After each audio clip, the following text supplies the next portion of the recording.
रविंद्र, आप देख ही रहे हैं कि किस तरीके से टीएमसी के जो नेता हैं वो क्या आरोप लगा रहे हैं, लेकिन रवि त्रिपाठी, इस समय आपका रुख करना बेहद जरूरी है। आप कांग्रेस कवर करते हैं, कांग्रेस की तरफ से क्या किसी तरीके की प्रतिक्रिया आ रही है? ये अचानक आज रात तक अगर अधिसूचना जारी कर दी जाती है सरकार के द्वारा, क्या नफा क्या नुकसान?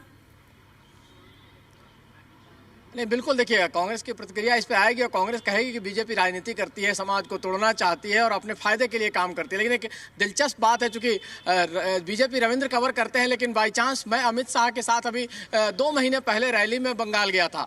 कलकत्ता में वो रैली थी और कलकत्ता की उस रैली में अमित शाह ने मंच से कहा था कि थोड़ी दिन में, ज़्यादा समय नहीं है, हम CAA को लागू करेंगे, हमारा कमिटमेंट है। ये ना भूले ममता बनर्जी कि हम इसको छोड़ने वाले नहीं है। उसके बाद ऑफ रिकॉर्ड भी जब बात हुई तब भी उन्होंने अपने कमिटमेंट को दोहराया था। और CAA कहीं ना कहीं देखिए, मतुआ समाज जो बंगाल में सबसे बड़ा मायने रखता है, जो मतुआ समाज के लोग जो बांग्लादेश से आए हैं, और बड़ा वोट बैंक है, वो एक बड़ा वोट बैंक है। और अभी हाल में आप गौर कीजिएगा, उस इलाके में 24 परगना इलाके में जब अभिषेक बनर्जी जाते हैं, ममता बनर्जी के जो भतीजे हैं, तो उनको उस समाज के लोग वापस लौटा देते हैं। उनको वहाँ CAA के विरोध करने की वजह से उनको वापस लौटना पड़ता है। जो इलाका गढ़ माना जाता है TMC का, अगर आप उस इलाके की बात करती हैं तो कहीं ना कहीं मतुआ समाज का जो वोट बैंक है उसको टारगेट करने के लिए ये बड़ा फैसला लिया जा रहा है। और बंगाल में सीटों का जो मायना कहा जाता है कि 18 से बीजेपी कम हो सकती है, तो उस सीटों का आंकड़ा बढ़ाने का ये दाव है।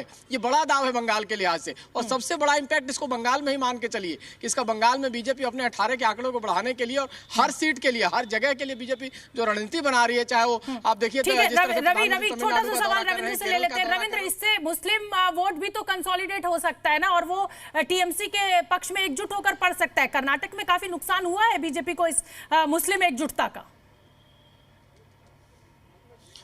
देखिए, CAA को मुस्लिम शब्द से ही कोई लेना देना नहीं है। नहीं, वो नहीं है, लेकिन विपक्ष तो जोड़ रहा है ना रविंद्र। हम उस नजरिए से सवाल को रख रहे हैं। कोई लेना देना नहीं है। ये जो धर्म है वो हमने साफ साफ दर्शकों को बता दिया है, ये जी न्यूज नहीं कह रहा है। लेकिन विपक्ष इसको एंटी मुस्लिम बिल की तरह प्रेजेंट कर रहा है। ममता बनर्जी अपने भाषणों में इसको ऐसे ही पेश कर रही है। बिल्कुल शोभना, आपने TMC के जो प्रवक्ता से बात की, उनकी बात मैं कर रहा हूं। उन्होंने हिंदू मुस्लिम की बात कही, जबकि CAA आपको ही पता है, सबको पता है कि मुस्लिम शब्द से ही कोई लेना देना नहीं है। ऐसे में जाहिर सी बात है, इसको हिंदू मुस्लिम करने की कोशिश की जाएगी अपोजिशन द्वारा।